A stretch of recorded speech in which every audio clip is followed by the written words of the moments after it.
இன்றே டவுன்லோட் செய்து உங்கள் ஃபேவரட் ஷோக்களை என்ஜாய் பண்ணுங்க. வாங்க சார், வாங்க மேடம், வெயிட் பண்ணுங்க. டாக்டர் உங்களை கூப்பிடுவாங்க. சரிங்களா? ஓகே, உட்காருங்க மேடம். நீ உட்காருங்க. அம்மா, அடுத்தது நீங்க தான். ஓகே.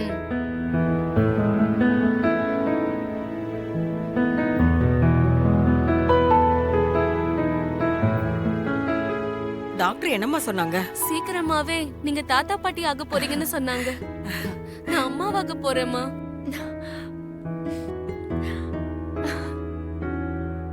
எத்தனையோ டாக்டர் என்ன கை விரிச்சிட்டாங்க. ஆனா இந்த டாக்டரோட கைராசி 5 வருஷம் கழிச்சு என் பொண்ணு நல்ல செய்தி சொல்லிருக்கா. நம்ம குடும்பத்துக்கு வாரிசு வரப்போகுது. நம்ம வம்சம் விருத்தியாக போகுது. வாமா போலாம்.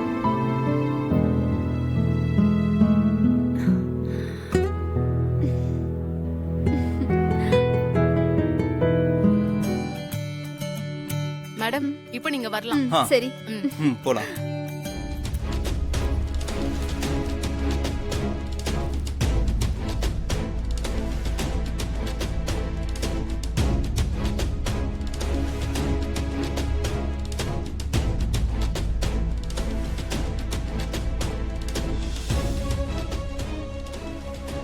டாக்டர், எதுவா இருந்தாலும் மறைக்காம சொல்லுங்க. டாக்டர் கிட்ட போய் சொல்லக்கூடாதுன்னு சொல்லுவாங்க. அதே மாதிரி டாக்டரும் நம்பி வந்த எங்களை மாதிரி ஆளுங்க கிட்ட உண்மையை மறைச்சு பொய்யான நம்பிக்கை கொடுக்க கூடாது. எதுவா இருந்தாலும் மறைக்காம சொல்லுங்க doctor. Okay, I am sorry to say this. மெடிக்கலா இவங்க குழந்தை பெத்துக்கிறதுக்கு சான்ஸ் இல்லைன்னு தான் சொல்லணும். ஆனா டாக்டர்ஸ் எல்லாருமே கடவுள் இல்லையே. கடவுள் அருளால ஏதாவது மிராக்கல் நடந்தா நடக்கலாம்.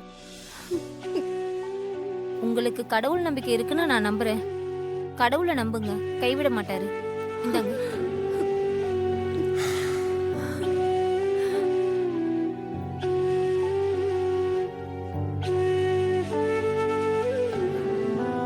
கங்கா, நீ எதுவும் பயப்படாத கங்கா.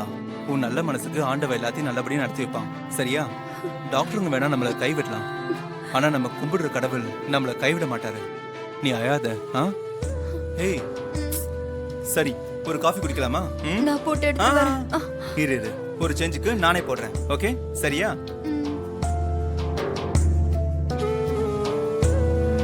ரொம்ப வருஷமா குழந்தை இல்லைன்ற கஷ்டம் உங்களுக்கும் இருக்கு. அது எனக்கு நல்லா தெரியும். ஆனா எனக்காக நீங்க நல்லா நடிக்கிறீங்க. துர்கா,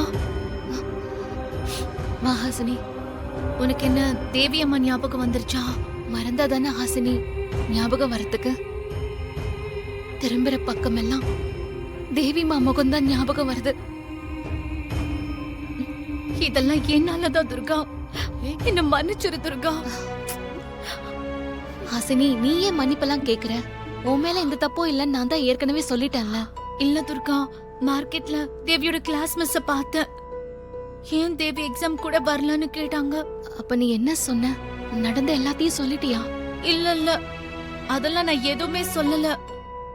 தேவிக்கு உடம்பு சரியில்லைன்னு தான் சொல்லிருக்கேன். நல்ல வேளை, வேற எதுவும் சொல்லல. இல்ல துர்கா, சொல்லல. குழந்தை பத்தின தகவல் ஏதாவது தெரிஞ்சுதாமா இப்ப வரைக்கும்? இன்னும் ஒரு தகவலும் தெரியலம்மா. ஆனா எப்படியோ சீக்கிரமா கண்டுபிடிச்சிடலாம். நீங்க வரட்டும் தான் நான் வெயிட் பண்ணிட்டு இருந்தேன். நான் கோயிலுக்கு போய் சித்தர் சாமியை பார்த்து பேசிட்டு வந்துடுறேன். தேவி மாவை கண்டுபிடிக்க அவர் கண்டிப்பா ஏதாவது வழி சொல்லுவாரு. அதுவும் கரெக்ட் தான் துர்கா. நீ போய் சித்தரை பார்த்துட்டு வா. அவரு குழந்தைய கண்டுபிடிக்க ஏதாவது வழி சொல்லுவாரு. சரிங்கம்மா, நான் போயிட்டு வரேன். சரி துர்கா. சித்தர் சாமி எங்க போயிட்டாரு? அம்மா, என்னம்மா சித்தர் சாமியை பார்க்க வந்தீங்களா? ஆமா அண்ணே. சாமி பக்கத்தூருக்கு குடமுழுக்கு போயிருக்காருமா. இன்னைக்கு எப்போ வருவாருன்னு தெரியாது, ஆனா கட்டாயம் நாளைக்கு வந்துருவாரு. சரிங்கண்ணே. சரிங்கம்மா, நல்லதுமா.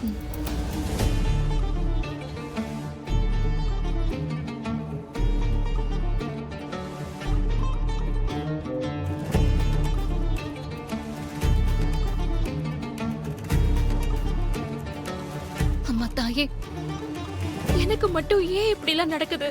நான் என்ன பாவம் பண்ண?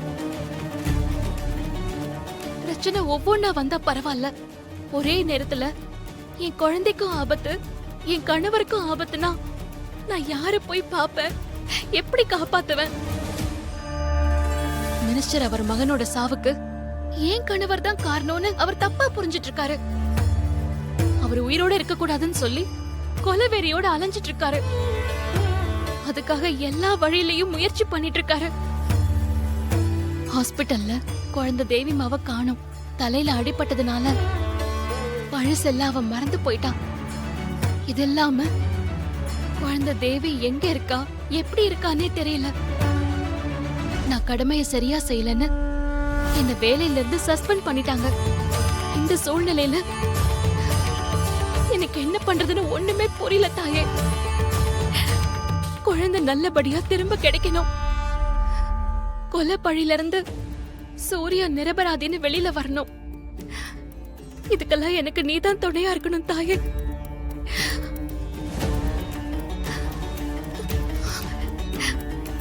கல்யாணம் பண்றதே வம்ச விருத்தி ஆகுதானே?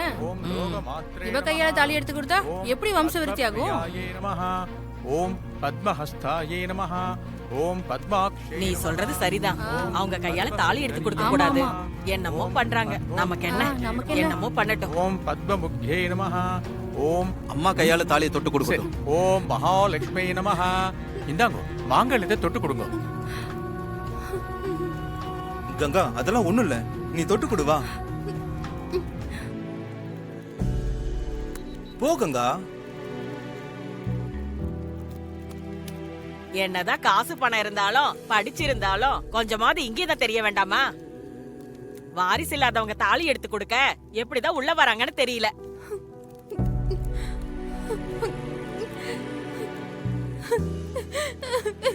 கங்கா கங்கா கங்கா.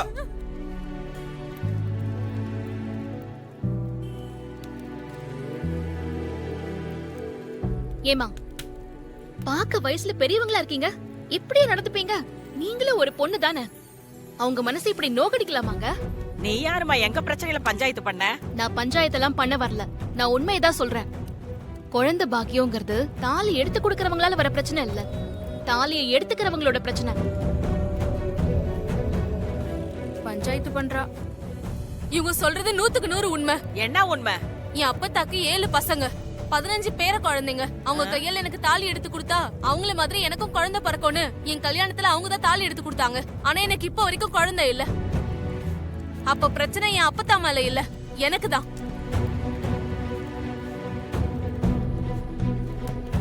யாரா இருந்தாலும் அவங்க மனசு பாருங்க. நல்லவங்களா கெட்டவங்களான்னு பாருங்க. நல்லவங்களா பார்த்து தாலியை எடுத்து கொடுக்க சொல்லுங்க. மத்தவங்களோட மனசை நோகடிக்காதீங்க.